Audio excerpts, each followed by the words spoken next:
Si tu devrais recommencer de zéro aujourd'hui, tu commencerais par quoi? Alors moi, je vais te parler de ma situation personnelle. Vraiment, je pars de zéro et en fait, ce que je ferai, c'est vraiment une opération d'achat-revente immobilier. C'est-à-dire que c'est ça qui va te permettre de générer du cash. Si tu veux réinjecter dans du locatif, là, c'est très intéressant. Mais il ne faut pas commencer par du locatif tant que tu n'as pas beaucoup de cash. Donc, c'est l'achat-revente immobilier qui va te permettre de générer 40, 50 000 euros de marge en moins de 12 mois. Est-ce qu'il faut forcément avoir beaucoup d'argent pour se lancer dans l'immobilier? Pas forcément. Au contraire, on pense que voilà, il faut au minimum 20 000 euros de côté, etc. Mais pas du tout.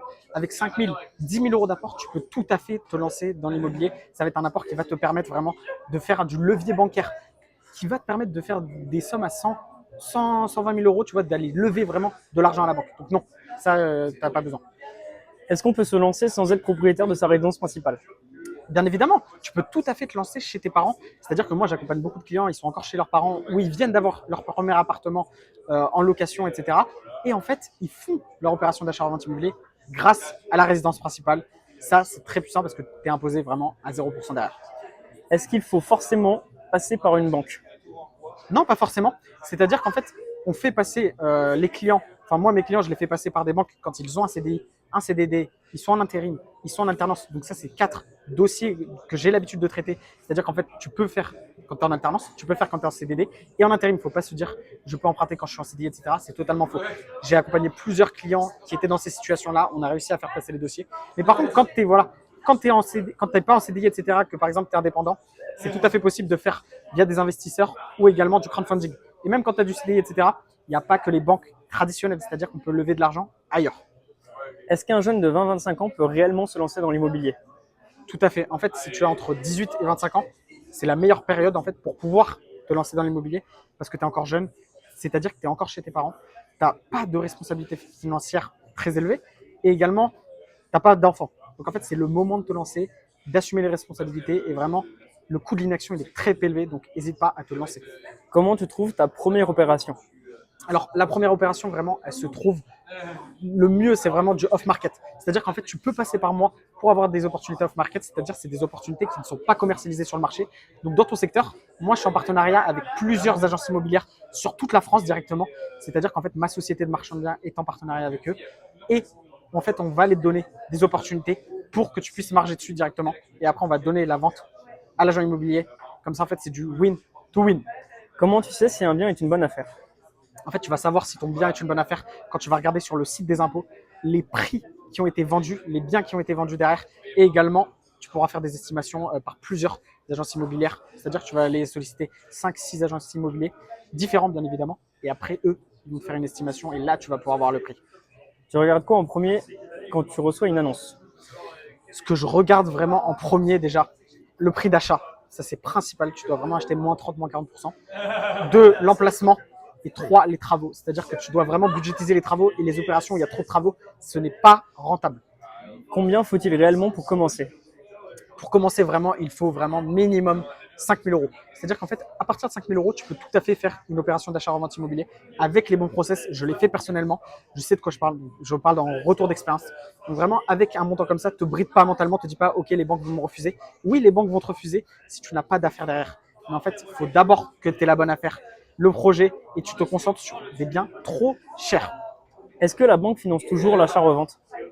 La banque ne finance pas toujours l'achat-revente, mais c'est pour ça qu'en fait, tu vas voir la banque avec la mauvaise méthode.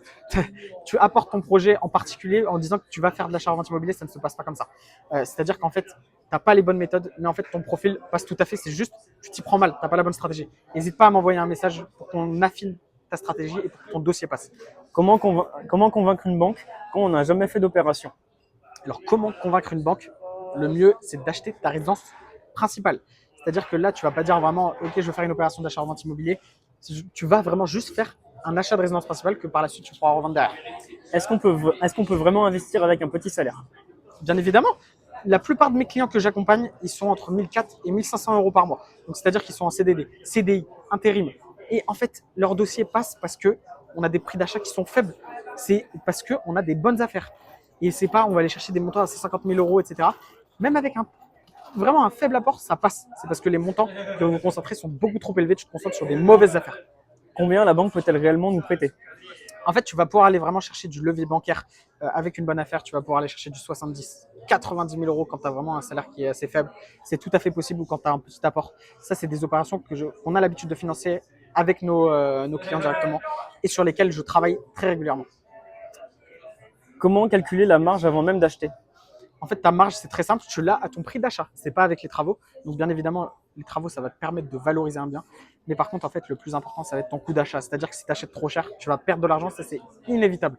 C'est pour ça qu'il faut être vraiment très méchant sur le prix d'achat. Comment savoir combien coûtera réellement les travaux? En fait, pour budgétiser les travaux, il ne faut pas aller faire des devis, voilà, je vais faire ça, etc. Tu te prends une enveloppe travaux, par exemple, tu te dis, OK, ce bien-là, je vais mettre 8 000 euros de travaux. Et ben en fait, avec ces 8 000 euros-là, tu vas améliorer le bien, c'est-à-dire que tu vas améliorer une lettre DPE, par exemple. Tu vas faire du revêtement de sol, tu vas améliorer la cuisine, tu vas faire vraiment des choses où il y a de la création de valeur. Tu vas faire de la décoration et pas aller chercher à droite, à gauche, des finitions, du haut de gamme, etc. Non, pas du tout. Quelles sont les erreurs qui peuvent tuer une opération? Alors, les deux plus grosses erreurs, déjà dans un premier temps, c'est le coût de l'inaction. Alors, celui-là, il est très élevé, c'est-à-dire qu'en fait, le fait de ne rien faire te coûte énormément d'argent. En fait, tu penses faire des choses en ayant de l'ambition. Mais en fait, le plus important quand tu es entrepreneur et quand tu te lances, ou par exemple, tu fais de l'achat-revente immobilier, c'est vraiment l'action, l'action, l'action.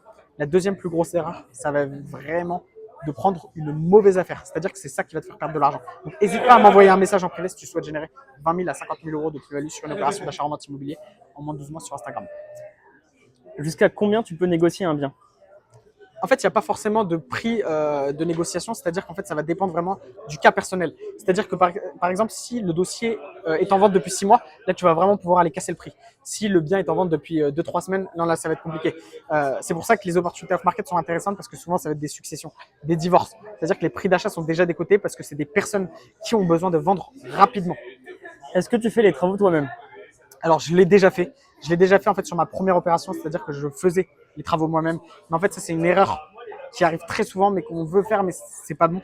Parce que dans un premier temps, c'est important d'avoir des factures. Faut éviter voilà, de faire tout soi-même, etc. Tu vas perdre du temps. Le mieux, c'est de prendre des bons artisans. Et ça aussi, c'est très important. Et ça, je te mets en fait en place une équipe d'artisans également. C'est-à-dire qu'en fait, c'est du done for you. C'est-à-dire que c'est moi qui te mets en place ton opération, tes artisans. Je te mets tout en place jusqu'à ta revente. Combien de temps dure une opération d'achat-revente? Alors, une opération d'achat-revente immobilier, ça peut durer 3 mois comme 5 ans. En fait, ça va dépendre de ta stratégie. Nous, ce qu'on met en place avec nos élèves, avec nos clients, c'est des opérations de 0 à 12 mois. Donc, ça veut dire qu'on a une date jusqu'à 12 mois, en fait, limite. Vraiment, on se dit sur une durée de 1 an. Et si tu n'arrives pas à revendre le bien? En fait, si tu n'arrives pas à revendre le bien, tu as 2 stratégies qui est possible. Déjà, c'est que tu as acheté trop cher, mauvais emplacement. Donc, si tu n'arrives pas à le revendre et que tu as mis trop élevé, tu as mis un prix trop élevé.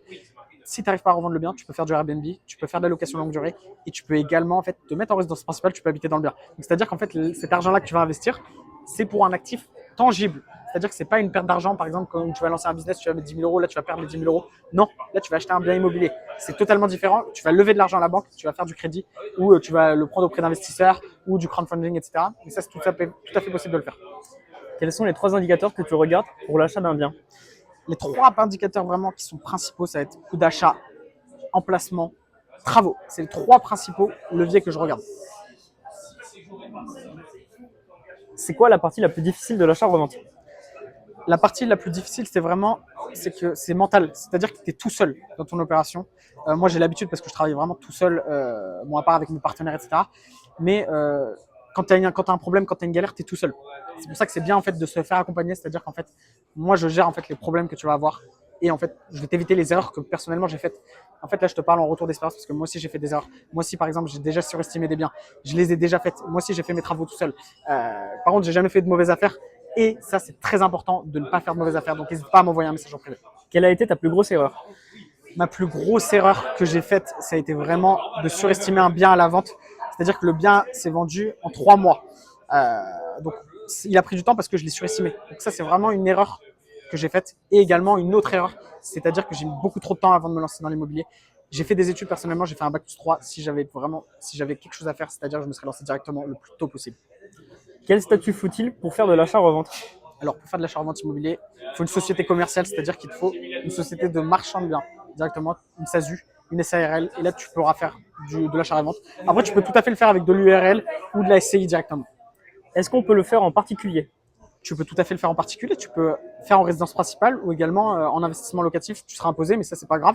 En fait, l'imposition, c'est sur les bénéfices. Donc, ça veut dire que tu as fait du bénéfice, c'est pas grave. Mais sur la résidence principale, c'est super intéressant parce que tu es imposé à 0% sur ta plus-value. À partir de combien d'opérations l'achat-revente devient une activité professionnelle? En fait, en général, quand tu fais vraiment 2-3 opérations par an, là, tu vas être considéré en fait comme marchand de biens. C'est-à-dire que si tu fais une opération par an, non, là, tu n'es pas considéré comme un professionnel de l'immobilier. Tu peux tout à fait le faire. Achat, revente d'une résidence principale une fois par an, c'est tout à fait possible. Je suis en train de te trouver des questions. T'inquiète, c'est pas de souci. Tu fais quoi si la banque refuse Tu fais quoi si la banque refuse ton financement? Alors, si la banque refuse le financement, moi, ça m'est déjà arrivé d'avoir des refus, etc. C'est-à-dire que je multiplie les sources. Je vais aller voir une autre banque, je vais aller voir des investisseurs, je vais aller voir des sociétés de crowdfunding, je vais voir tout le monde. C'est-à-dire qu'en fait, toi, le problème, c'est que tu te dis, voilà, j'ai eu un refus, c'est mort. Déjà, de un, tu as la mauvaise affaire, et de deux, tu te concentres sur les mauvais prestataires. Tu penses ne pas avoir le bon profil, tu l'as. C'est juste que tu te concentres sur les mauvais biens, ça c'est sûr. Et également, tu prends un refus, t'arrêtes. Ça, c'est totalement une erreur également. Pourquoi tu t'es lancé dans l'immobilier? Alors moi, je me suis lancé dans l'immobilier. Pourquoi? Parce que c'est vraiment une activité tangible. C'est-à-dire qu'en fait, j'achète un bien. Imaginons, voilà, il se revend pas, tu le mets en location. C'est-à-dire que tu n'as aucune. Puis en plus, les prix ne fluctuent pas de 20-30% chaque année, etc. C'est quelque chose en fait qui est vraiment. Tu as une vision, c'est sur du long terme, c'est de l'actif tangible et c'est un métier passion aussi, sans parler financier. C'est-à-dire qu'en fait, la rénovation, ça c'est super. Également, voilà, vraiment des flips rapides. C'est vraiment un métier de passion. Si je veux me lancer, mais je ne sais pas analyser une opération, comment je fais? Alors, si tu ne sais pas analyser une opération, vraiment, je t'invite à m'envoyer un message en privé. Je vais l'analyser pour toi, je vais te dire si elle est rentable. Donc, n'hésite pas à m'envoyer un message en privé sur Instagram. Est-ce que tu accompagnes les débutants? Tout à fait. Alors, moi, je suis spécialisé en fait sur des personnes qui font leur première opération d'achat-revente immobilier. Si tu as entre 18 et 25 ans que tu veux faire ta première opération d'achat-revente immobilier, envoie-moi un message parce que c'est vraiment ton type de profil que j'accompagne. Voilà, si tu es en CDD, CDI, intérim, tu le souhaites lancer ta société, c'est des profils que j'ai l'habitude d'accompagner. Si tu as vraiment minimum 5 000 € d'apport, tu peux m'envoyer un message en privé pour te lancer dans l'immobilier en achat-revente immobilier. Concrètement, tu es sur quoi pendant l'accompagnement? Alors concrètement, en fait, moi, c'est même pas de l'aide, c'est-à-dire que je fais pour la personne. C'est-à-dire qu'en fait, je vais te trouver la bonne affaire, je vais également t'aider à trouver sur le financement et je vais te structurer en fait un dossier bancaire solide ou également pour des investisseurs ou du crowdfunding. On va lever des fonds et en fait, par la suite, là, je vais t'accompagner jusqu'à ce que tu reçoives ton virement. Moi, mon objectif, en fait, c'est pas que tu me reprennes à chaque fois, c'est que par la suite, tu sois autonome. Est-ce que tu aides à trouver les biens ou seulement à analyser les opérations? Alors pas du tout, en fait moi ce que je mets en place c'est moi qui t'envoie les biens, c'est moi qui te dis ça c'est une bonne affaire, c'est-à-dire qu'il y a eu un filtre de ma part, je te dis un prix d'achat sur lequel tu dois l'acheter directement pour que tu puisses te positionner, c'est pas toi en fait qui m'envoie des affaires et tu me dis ok là Léo c'est rentable, c'est moi qui t'envoie des affaires et je te dis là c'est à ce prix d'achat là. Est-ce que tu accompagnes aussi sur le financement? Totalement en fait c'est un accompagnement de A à Z, c'est-à-dire qu'en fait je t'accompagne sur la partie financement mais également sur la partie affaires jusqu'à la vente, je te dis à quel prix le revendre. C'est un accompagnement en fait, c'est moi qui te fais l'opération presque. Comment accompagnes-tu les personnes à distance? Alors, comment ça se déroule en fait l'accompagnement à distance?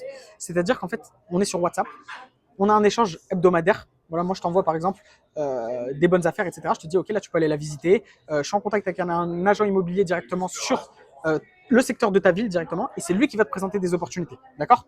Et en fait moi je te source les biens et également je te dis à quel prix les acheter. Et après, c'est vraiment un déroulement sur WhatsApp directement. Donc, c'est un retour hebdomadaire tous les jours. Tu m'envoies des messages et en fait, moi, je te réponds, je t'envoie également. Et c'est comme ça, en fait, c'est vraiment un échange. Et également, il y a 1 heure de visio ensemble par semaine pour faire un point. Comment se passe ton accompagnement?